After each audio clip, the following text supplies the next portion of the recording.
আসসালামু আলাইকুম গাইস। আজকে ঘুরতে গিয়েছিলাম আমার ২ নাম্বার ব্লগ ভিডিও বানানোর জন্য। তো হঠাৎ ঘুরতে, ঘুরতে চলে গেলাম নদীর ভিতর দিয়ে সাগর পাড়ে। তো সাগরের চারপাশের পরিবেশটা এত সুন্দর ছিল এবং দেখতে এতটাই ভালো লেগেছিল যা আসলে বলার মতো না। সৌন্দর্যের দিক দিয়ে প্রাকৃতিক পরিবেশ এবং আমাদের যে নদী-নালা আছে এগুলো অনেক সুন্দর। যেমন প্রাকৃতিক পরিবেশ ও সৌন্দর্য, নৈসর্গিক সৌন্দর্য মানুষের মন আকর্ষণ করে, তেমনি সেখানে ঘুরতে গেলে যে মনের একটা আনন্দ অর্থাৎ মনের যে একটা তৃপ্তি অর্থাৎ মস্তিষ্কটা যেন পরিষ্কার হয়ে যায় এরকম লাগে। তো আসলেও কিছু, কিছু কথাই আছে না যে ঘোরার জন্য অথবা দেশ ভ্রমণের জন্য সুদূর চীন চলে যাওয়া অর্থাৎ অন্যান্য দেশেও ঘুরতে যেতে পারো। বাংলাদেশের অর্থাৎ নিজ দেশের ভেতরে যে ধরনের দর্শনীয় স্থানগুলো রয়েছে যেগুলোতে গেলে আসলে মনের বিকাশ হবে অর্থাৎ শিক্ষামূলক কিছু শেখা যাবে।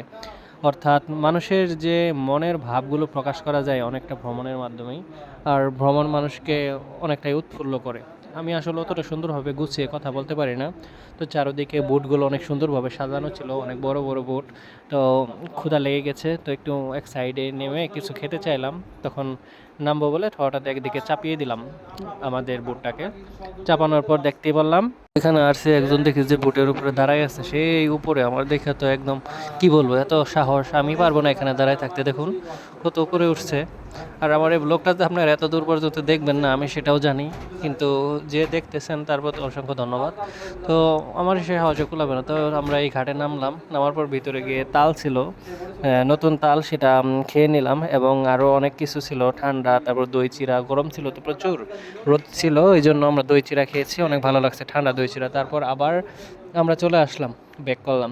যাওয়ার সময় যে সৌন্দর্যটা, যেটা একটা বৈদ্যুতিক লাইনটা চলে গেছে, এতটাই ভালো এবং সুন্দর লাগছে যে আসলে বলে বোঝাতে পারবো না।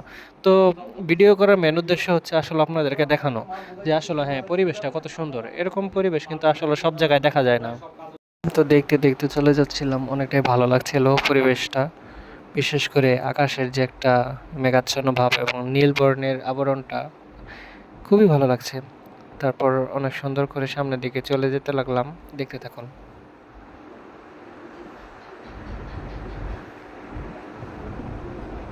যেতে যেতে কিছু দূর একটা দ্বীপের মতো সামনে কিছু একটা পড়লো। তো মনে হলো যে জিনিসটা একটু ভিডিও করে নিই, এতটা ভালো লাগলো। আর খুবই একটা নিঝুম দ্বীপের মতো লাগছে আমার কাছে খুবই ভালো লাগছে। আর আকাশ তো সেজেছে তার অপরূপ সৌন্দর্যে, আসলে এর কোনো বলার ভাষা হয় না। আমি ওরকমভাবে কথা গুছাইয়া বলতে পারি না। অনেক সুন্দর লাগছে আর কি, খুবই ভালো লাগছে, বলে প্রকাশ করার মতো না বা বোঝানোর মতো না। দেখতে পাচ্ছেনই কতটা সুন্দর, মনে হবে যে রং তুলিতে আঁকা ছবি।